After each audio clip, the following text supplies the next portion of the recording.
The storm made headlines over the weekend when Dr. Tamitha Skov announced she spotted a snake-like filament on the Sun's surface Friday, and it was moving toward the Earth strike zone.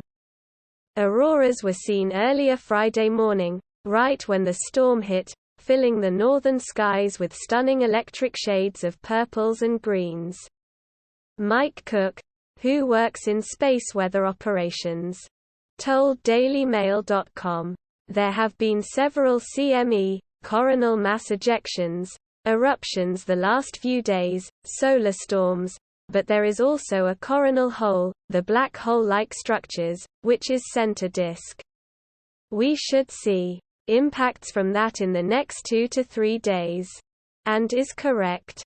The cosmic show is not over. The National Oceanic and Atmospheric Administration, NOAA, Space Weather Prediction Center, SWPC, shows a G1 class is expected to impact our planet as early as Thursday.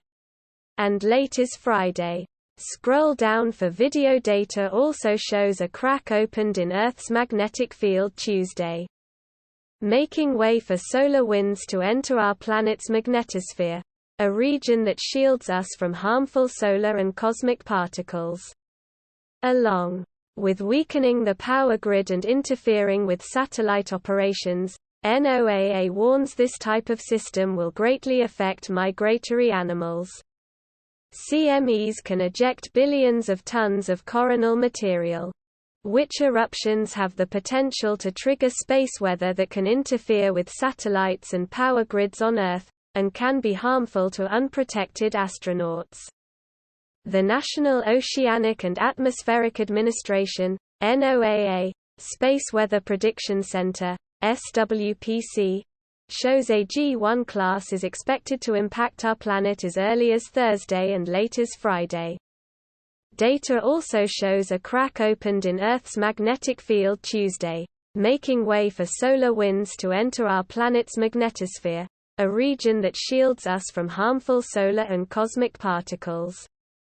Along with weakening the power grid and interfering with satellite operations, NOAA warns this type of system will greatly affect migratory animals and produce auroras from northern Michigan to Maine. Sebastian Voltmer, an internationally awarded astrophotographer, told DailyMail.com in an email, "Internet outages will be the least of anyone's worries. GPS, radio blackouts and changes of pressure in the Earth's higher atmosphere are problematic effects.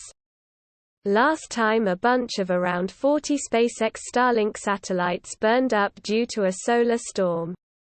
The snake-like filament are CMEs, which are large expulsions of plasma and magnetic field from the Sun's corona, the outermost layer of a star's atmosphere.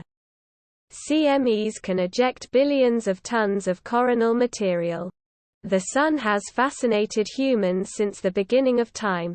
Not only is it required for us to live, but it is also dangerously unpredictable. Last month, astronomers noticed a dark sunspot facing directly toward Earth had doubled in size in just a 24-hour period. Tony Phillips, the author of spaceweather.com, wrote, "Yesterday, sunspot AR3038 was big. Today, it's enormous. And it is now said to measure 3 times the size of Earth." Sunspots are dark regions of the Sun where it is cooler than other parts of the surface. Solar flares originate close to these dark areas of the star. A pair of massive sunspot swarms, some large enough to devour the Earth whole, appeared on the surface of the Sun in April.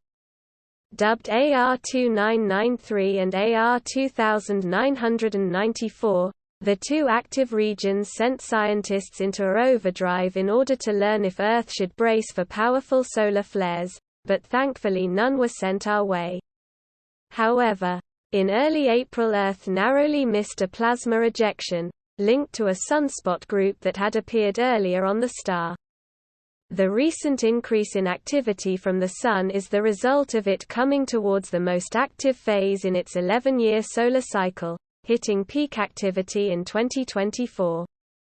If you liked the video, please like and subscribe to my channel to stay up to date. Peace for everyone. Thank you very much for visiting my channel. If not difficult, like and subscribe to my channel to always be aware of events. A solar storm hit Earth Tuesday, brining along stunning auroras to the northern US and Canada.